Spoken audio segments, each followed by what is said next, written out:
보겠습니다. 고린도전서 11장 23절에서부터 34절입니다. 고린도전서 11장 23절에서부터 34절입니다.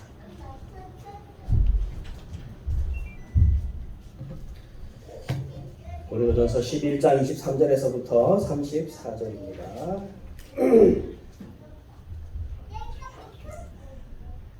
제가 먼저 읽겠습니다. 고린도전서 11장 23절에서 34절. 내가 여러분에게 전해준 것은 주님으로부터 전해받은 것입니다. 곧 예수께서 잡히시던 밤에 빵을 들어서 감사드린 다음에 예수로 말씀하였습니다. 이것은 너희를 위하여 내 몸이다. 이것을 위하여 나를 기억하라. 식후에 잔도 이와 같이 하시고 말씀하셨습니다. 이 잔은 내 피로 세운 새 언약이다. 너희가 마실 때마다 이것을 행하여 나를 기억하여라. 그러므로 여러분이 이 빵을 먹고 이 잔을 마실 때마다 주님의 죽으심을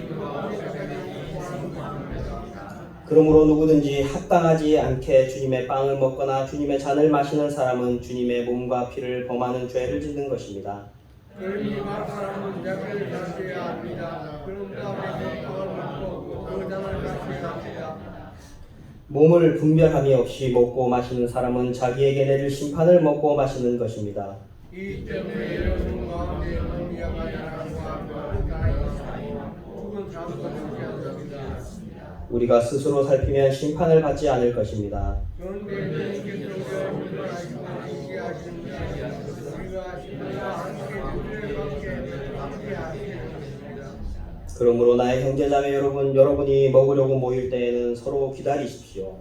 내가 오는 사람은 주께서 오야해야 하십니다. 그것은 여러분이 모이는 곳이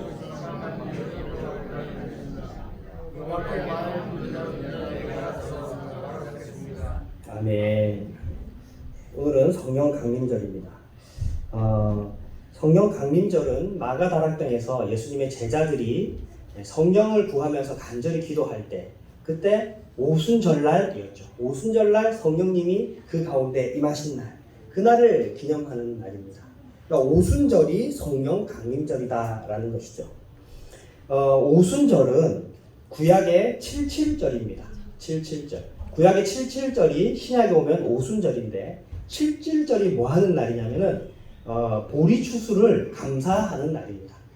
그러니까 우리 지금 추수 감사절이 있죠. 그리고 또 7월 달에 뭐가 있습니까? 맥추 감사절이 있죠. 그러니까 이제 굳이 이거를 딱 짜맞춰 보자면은 맥추 감사절에 해당하는 날이 77절인 겁니다. 근데 아시아 지역과 이 중동 지역의 기후가 다르다 보니까 조금 빠른 겁니다. 지금이 이제 추수를 하는 날이라서 이때가 77절이고 오순절이고, 그리고 또 뭐예요? 성령 강림절인 것입니다. 오늘날 성령님이 오신 이 성령 강림절을 더 많이 지키는 것 같습니까? 아니면은 맥주 감사절을 더 잘 지키는 것 같습니까? 맥주 감사절이 우리 뇌리 속에 더 이렇게 크게 남아있죠. 성령 강림절은 그냥 뭐 이렇게 슬쩍 넘어가는 것 같은 그런 느낌이 많습니다. 왜냐하면 우리가 이제 이 추수감사절과 맥주감사절이 감사절기이기 때문에 그것을 아주 중요하게 여기고 지키기 때문에 그렇습니다. 근데 여러분 기억하시는지 모르겠지만 저희 신동교회 작년에 맥주감사절 했습니까? 안 했습니까? 안 했습니다. 그 대신에 뭘 했냐면 이렇게 똑같이 성령 강림절을 기념해서 지켰습니다. 여러분들 한번 생각해 보세요. 같은 날이지 않습니까? 그렇죠? 오순절, 성령 강림절, 77절 같은 날인데 그 날을 성령님이 오신 것을 기념하는 게 더 의미가 있을까요? 아니면 추수한 것을 감사하는 게 더 의미가 있을까요? 성령님이 오신 거를 감사하는 게 더 큰 의미가 있는 게 당연한 겁니다. 그렇죠? 예. 그러면은 제가 생각을 그러면 성령 강림절도 하고 맥주 감사절 둘 다 할까? 이런 생각도 했는데 같은 날을 두 번 나눠서 하는 게 돼버리는 거죠. 그러면 그래서 저는 맥주 감사절보다는 성령 강림절로 해서 이 날을 지키는 게 더 의미가 있고 더 뜻깊겠다라고 생각을 해서 우리 신동교회는 작년부터 맥주 감사절이 아니라 성령 강림절을 지키고 있는 겁니다. 아니 왜 우리 교회는 성령 맥주 감사절이 없지? 이렇게 궁금해하시는 분들 제가 오늘 설명을 드렸습니다. 그런 의미에서 저희가 성령 강림절을 지키고 있다라는 겁니다. 성령님께서 오신 날이 다시 말하면 추수를 감사하는 날에 오신 거죠. 성령님이 오신 게 추수를 감사하는 날에 오셨습니다. 이 날에 딱 맞춰서 오셨다는 게 거기에도 의미가 있습니다. 왜냐하면 성령님이 임하시고 난 다음에 베드로가 밖으로 뛰어나가서 본격적으로 예수님의 제자들이 전도 활동을 하죠. 성령이 임해서 방언을 하면서 밖으로 나가서 하나님의 말씀을 전했습니다. 그러니까 그 전까지 예수님의 제자들은 복음을 전하지 않았어요. 그런데 성령님을 받고 난 다음에는 이제 밖에 나가서 복음을 전하게 된 것입니다. 그리고 우리가 잘 아는 것처럼 베드로가 설교할 때 3,000명의 영혼들이 주께로 돌아오게 되었죠. 성령님이 추수를 감사하는 절기에 온 이유가 무엇이냐? 이제 영혼의 추수가 시작되었다라는 겁니다. 영혼의 추수가 성령님이 임함으로 말미암아 영혼의 추수가 시작된 것입니다. 그래서 이 추수를 감사하는 날에 성령님께서 임하셨다. 이런 연결점이 있는 것이죠. 우리 신동교회는 부활절, 성령 강림절, 추수감사절, 성탄절 이 네 절기 때 성례식을 했습니다. 성례식이라고 하는 것은 성찬식과 세례식을 말하는 거죠. 이거는 교회마다 조금 지키는 게 다릅니다. 어떤 교회는 매주 하는 데도 있고 어떤 데는 뭐 1년에 한 번 하는 데도 있고 제가 보니까 1년에 한 번 하는 데도 있더라고요. 1년에 한 번 하는 데도 있고 이렇게 각각 그 교회마다 성례식을 베푸는 날도 다르고 지키는 방식도 다릅니다. 저는 오늘 여러분들한테 성찬식에 대해서 같이 말씀을 나누었으면 좋겠습니다. 제가 매달 한 번씩 가정교회, 진주 지역에 있는 가정교회가 하는 교회 목사님들이 모여서 하는 지역 모임이라는 데가 있습니다. 그래서 거기 이제 매달 가서 참석을 하는데 이 지역 모임이 뭐냐면은 목사님들의 목장 모임이에요. 가서 자기의 맛있는 거 먹고 자신의 삶 나누고 교회 이야기 나누고 기도 제목 나누고 이렇게 목사님들이 모여서 하는 목장 모임이다 이렇게 생각하시면 됩니다. 거기 가서 이제 매달 이제 막 이런저런 얘기, 교회 사정을 얘기하고 한 달 동안 어떻게 지내는지 막 얘기를 하고 이제 제 차례가 돼가지고 지난번에 제가 뭐라고 말씀드렸냐면 저는 우리 교회는 이번 부활주일 성찬식 때 세례를 받지 않은 사람들에게도 성찬을 베풀었습니다. 이렇게 딱 얘기를 했어요. 얘기를 하니까 거기 모여있는 목사님들이 눈이 동그래진 거예요. 입이 딱 벌어졌는데 전부 다 고개를 이렇게 하면서 저를 이렇게 딱 쳐다보시더라고요. 왜 그랬을까요?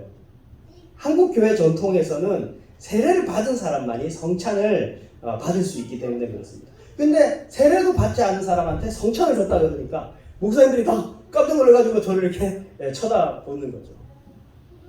그래서 그 중에서 아주 그 우리나라의 보수적인 교단에 속한 어떤 목사님이 저한테 뭐라고 말했냐면 목사님이 대형교회 목사님이었으면은 신문에 나왔을 겁니다. 이렇게 된 거예요.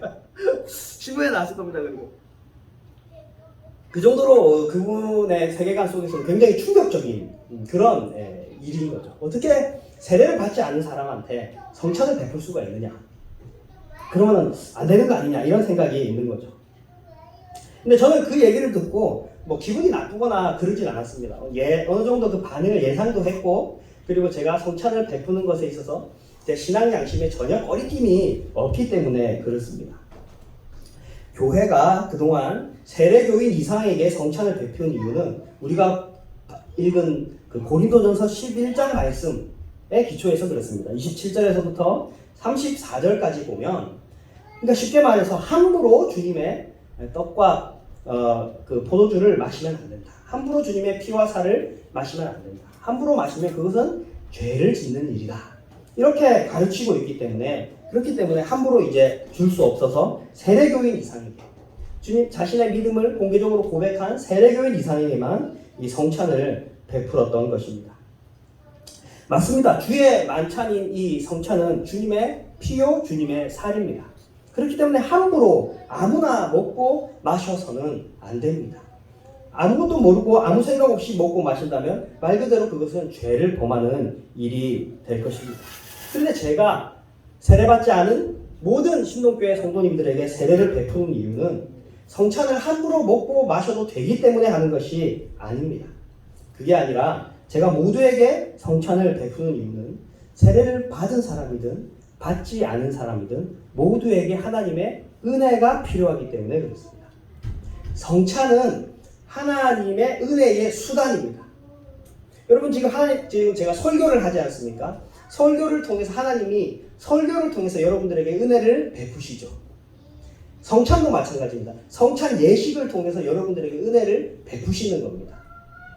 설교 말씀은 말로 해서 여러분들의 청각으로 하나님의 은혜를 베푸는 거라고 한다면 성찬식은 입으로 먹고 마심으로 여러분들에게 은혜를 베푸는 겁니다. 그러니까 하나님의 은혜의 수단이다라는 겁니다. 그렇기 때문에 설교는 안 믿는 사람이든 세례를 받든 안 받든 모든 사람에게 설교를 함으로써 하나님의 은혜를 베풀게 하기 위해서 제가 설교를 하죠. 마찬가지로 그런 관점에서 이 성찬도 모든 사람에게 하나님의 은혜의 수단이기 때문에 하나님의 은혜가 필요한 사람이기 때문에 이 성찬을 베푸는 겁니다. 제가 아까 전에 말씀드린 목사님이 대형교회 목사님이었으면 신문에 실렸을 겁니다 라고 말했던 그 목사님 있죠. 그 목사님 교회는 어떻게 하냐면요. 성찬식을 그 목사님은 교회를 회원제로 운영합니다. 회원제로 운영해서 교회 규모는 우리 교회랑 비슷한 걸로 제가 알고 있는데 예를 들어서 50명이 그 교회에 모여서 예배를 드리면 30명은 회원이에요. 나머지 20명은 회원이 아니에요. 회원은 누가 회원을 주냐면은 11조를 하고 모든 공예회에 참석하고 어떤 그런 우리로 치면 어떤 재직에 가까운 그런 사람들만 이제 회원으로 받아가지고 회원제로 교회를 운영하고 계십니다. 그 목사님이 저한테 그러는 거예요. 저희 교회는 회원들한테만 성찬을 베풉니다. 이렇게 얘기를 합니다. 그러니까 교회에 회원이 아닌 세례받은 성도가 있다 할지라도 그들에게 성찬을 안 베푼다라는 거죠. 그러니까 왜 그렇습니까? 그만큼 성찬은 아무나 함부로 받을 수 있는 게 아니라 고귀한 것이기 때문에 그렇다라는 게 그분의 믿음이고 그 교회의 방침인 거죠. 저는 반대로 하겠다는 겁니다. 이 고귀한 거고 이 귀한 은혜를 나누어 주는 거기 때문에 모두에게 베풀겠다라는 겁니다. 오히려 연약한 사람일수록 오히려 죄인일수록 이 성찬의 은혜가 필요하다라고 믿기 때문에 저는 모든 사람에게 세례를 받든 받지 않든 모든 사람에게 성찬을 베푸는 것입니다. 근데 그렇다고 해서 제가 아무렇게나 주는 것은 아니죠. 지난 시간 성찬 때 제가 분명하게 이렇게 말씀을 드렸습니다. 세례를 받지 않았더라도 은혜를 바라는 사람, 주님을 믿고 싶은 사람은 그 마음으로 나와서 성찬에 참여하십시오 라고 했습니다. 아직 세례를 받지 않고 아직 믿음이 연약하지만 내가 하나님의 은혜를 받고 싶다. 내가 이 성찬에 참여해서 하나님을 알고 믿음을 받고 싶다 하는 마음이 있으신 분들은 나와주십시오 라고 이야기를 했던 겁니다. 그러니까 그런 마음도 없이 먹고 마셔서는 그래서는 안 되는 것이죠. 그래서 우리 신동교회는 앞으로도 계속해서 이 성찬식에 세례를 받았느냐 받지 않느냐로 구별하는 것이 아니라 주님의 은혜를 사모하는 사람이라면 누구나 나와서 성찬에 참여하도록 하겠습니다. 여러분들 아마 속으로 이런 생각 하시는 분들도 계실 수도 있어요. 아니 목사님 다른 교회랑 다르게 하면은 괜히 그렇게 오해받고 나중에 이렇게 문제되고 이렇게 하면 어떡합니까? 괜히 좀 너무 위험을 감수하는 게 아닐까요? 굳이 그렇게 해야 되겠습니까? 이런 생각을 속으로 하시는 분도 계실 텐데 근데 여러분 안심하십시오. 우리 교회만 이렇게 하는 게 아닙니다. 우리 교회만 이렇게 하는 게 아니고 이미 많은 교회에서 이렇게 성찬을 베풀고 있습니다. 교단들의 헌법도 점점 바뀌고 있습니다. 우리나라 장로교 중에 가장 큰 교단이 이제 통합측 교단인데 이 통합측 교단이 작년에 법을 바꿔가지고 이제 아이들한테도 성찬식을 베풀게 했습니다. 여러분 아이들이 세례 받았습니까? 안 받았습니까? 안 받았죠. 근데 그 아이들한테도 성찬을 베풀기로 법을 바꾼 겁니다. 그러니까 이제 교회도 이제 점점 바뀌어가고 있는 거죠. 감리교 아시죠? 감리교 벌써부터 감리교는 벌써부터 모든 사람 세례를 받지 않은 모든 사람에게 나와서 성찬을 받을 수 있도록 그렇게 법을 바꾼 지 좀 됐습니다. 그것과 별개로 이렇게 모든 사람에게 성찬을 베푸는 교회들이 많이 있다라는 것을 여러분들 알고 계셨으면 좋겠습니다.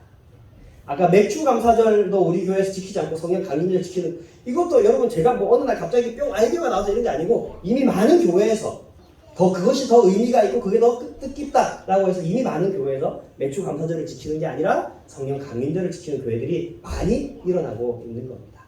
그러니까 우리 교회 이상한 데로 흘러가는 거 아니야? 이렇게 걱정하실 필요가 전혀 없다라는 것이죠. 여러분 성찬식은 주님의 몸과 피를 먹는 것입니다. 주님의 몸과 피는 우리를 위해 십자가에 달리신 주님의 그 사랑을 기억하는 그것이 바로 성찬식입니다.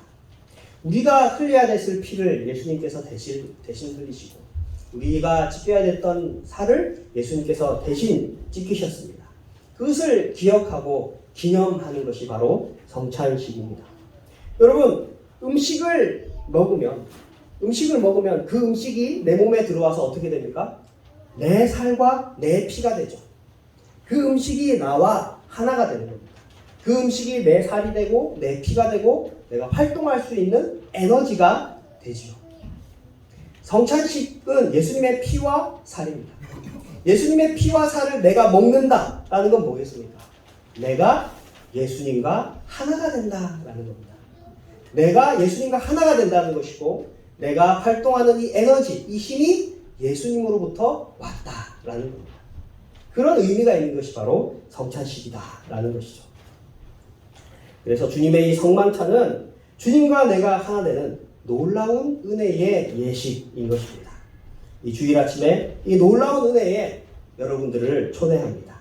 오늘 베풀어지는 성찬식을 통해서 주님과 하나 되는 놀라운 은혜를 체험하시는 저와 여러분들이 되시기를 주님의 이름으로 축원합니다. 우리 함께 일어나셔서 찬송가 91장 찬송하겠습니다. 찬송가 91장